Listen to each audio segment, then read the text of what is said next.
मेरे सहपाठीगण इधर ध्यान दो। ये रहा हिंदी व्याकरण का क्लास।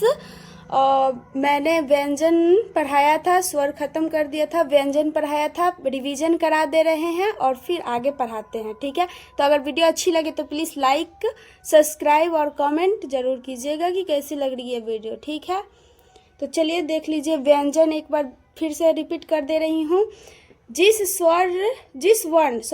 वर्ण का उच्चारण स्वर की सहायता से हो उसे व्यंजन वर्ण कहते हैं। यानी जिसकी उच्चारण होती है वह किससे हो? स्वर की सहायता से हो, वह क्या है? व्यंजन वर्ण है। जैसे में क, च, छ, ट, प, इसका सहायता कौन करता है? स्वर करता है। यानी क प्लस अ बराबर क होता है। ठीक है, अब आगे देखते। कल इसको हम पढ़ा दिए हमारे अगले, अगर आप लोग नहीं देखे हो अगले वीडियो देख लेना। ठीक है, आज हम लोग इसको पढ़ेंगे, व्यंजन वर्ण के भेद पढ़ेंगे। ठीक है, तो रुकिए, आपको दिख रहा होगा। तो चलिए शुरू करते हैं। व्यंजन वर्ण के भेद। तो व्यंजन वर्ण कितने होते हैं? 5 भेद हैं। व्यंजन वर्ण कितने होते हैं? 5 होते हैं। कौन कौन होते हैं? स्पर्श व्यंजन, ऊष्म व्यंजन, अंतस्थ व्यंजन, संयुक्त व्यंजन, द्विगुण व्यंजन। ठीक है, ये आपको ऑब्जेक्टिव में भी दे सकता है कि व्यंजन वर्ण कितने होते हैं।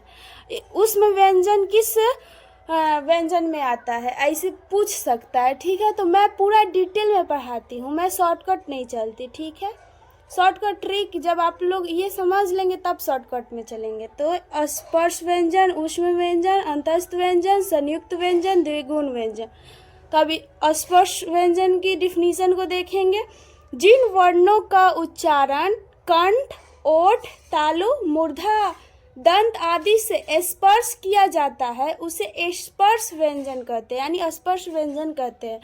इनकी संख्या 25 होती है। यानी जिसके उच्चारण में कंठ भी शामिल हो, ओठ भी शामिल हो, तालु भी शामिल हो, मूर्धा भी शामिल हो, दंत भी शामिल हो, वही क्या है? स्पर्श व्यंजन है। ठीक है, जैसे में इनकी संख्या कितनी होती है? 25 होती है। कहाँ से लेके कहाँ तक? क से लेके म तक। जैसे आपसे मैं एक क्वेश्चन पूछती हूँ, स्पर्श व्यंजन की संख्या कितनी होती है और कहाँ से कहाँ तक? तो स्पर्श व्यंजन की संख्या 25 होती है, क से लेके म तक। ठीक है, तो ये रहा हमारा क से लेके म तक। ठीक है, अब देखिए उच्चारण भी मैं लिख दी हूँ। क से लेके अंगा तक इसका उच्चारण स्थान क्या है? कंठ है। च से लेके य तक इसका उच्चारण स्थान क्या है? तालु है। ट से अरा तक मूर्धा है। त से न तक दंत है। प से म तक होठ है। ठीक है, ये स्पर्श व्यंजन है। ठीक है, अब अंतस्थ व्यंजन देखते हैं कि अंतस्थ व्यंजन, रुकिए, अब दिख रहा होगा।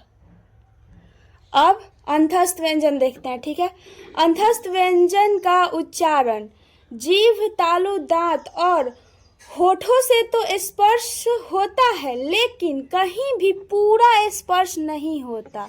लेकिन कहीं भी पूरा स्पर्श नहीं होता, उसे क्या कहते हैं? अंतस्थ व्यंजन कहते हैं। यानी देखो, स्पर्श व्यंजन में तो स्पर्श हो जाता है, बट अंतस्थ व्यंजन में क्या होता है? नहीं होता है। ना ही जीभ से पूरा अच्छी तरह से स्पर्श होता है, ना ही तालु से होती है, ना ही दंत से होती है।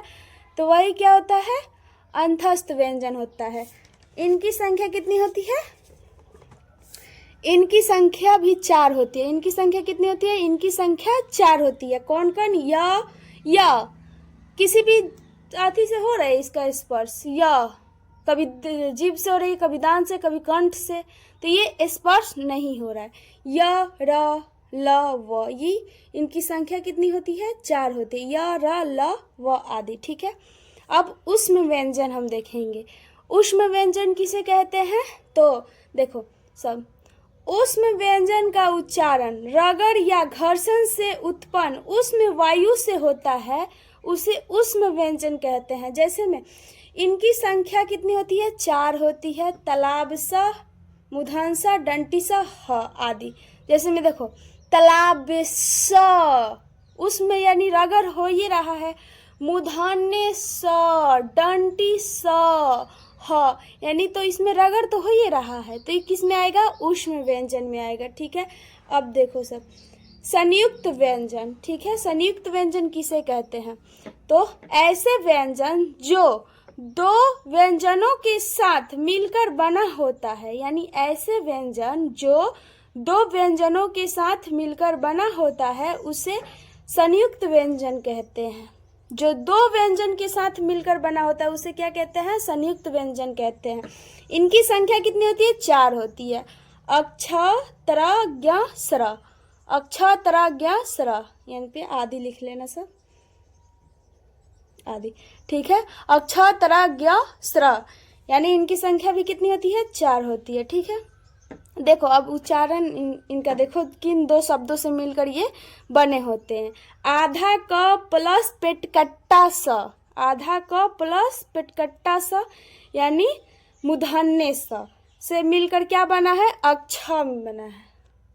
मिलकर क्या बना है? अक्ष बना है। आधा त प्लस र से मिलकर क्या बना है? त्र बना है।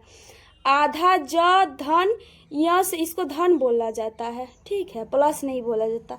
तो आधा ज धन य से मिलकर क्या बना होता है? ज्ञ बना होता है।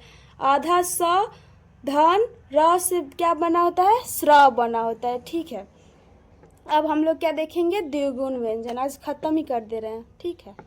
द्विगुण व्यंजन, तो ड और ढ को क्या कहते हैं? द्विगुण व्यंजन कहते हैं। ड और ढ को द्विगुण व्यंजन कहते हैं। जैसे में देखो, पढ़ना, अतः, लक, लड़की, बाढ़ आदि, ये सब क्या है? द्विगुण व्यंजन। दो होते हैं, ड और ढ। अब यहाँ पे फोटो कॉपी ले लेना सब, ठीक है। ये वर्णमाला है। वर्णमाला कितने होते हैं? 52 होते हैं।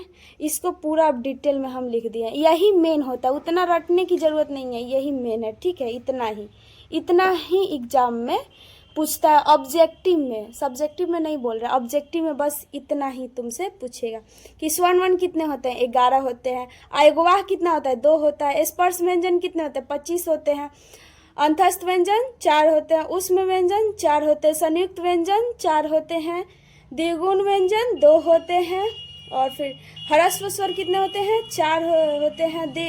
दीर्घ स्वर कितने होते हैं? 3 होते हैं। संयुक्त स्वर कितने होते हैं? 4 होते हैं, ठीक है। तो आज से यहीं तक रहने देते हैं, फिर कल आएगी क्लास आपकी। ये पार्ट 5 है शायद, हाँ पार्ट 5 है, ठीक है। तो कल और थोड़ा सा है, इसको और पढ़ा के ख़त्म कर देंगे, ठीक है। अगर वीडियो अच्छी लगी हो तो प्लीज़ सब्सक्राइब ज़रूर कीजिएगा।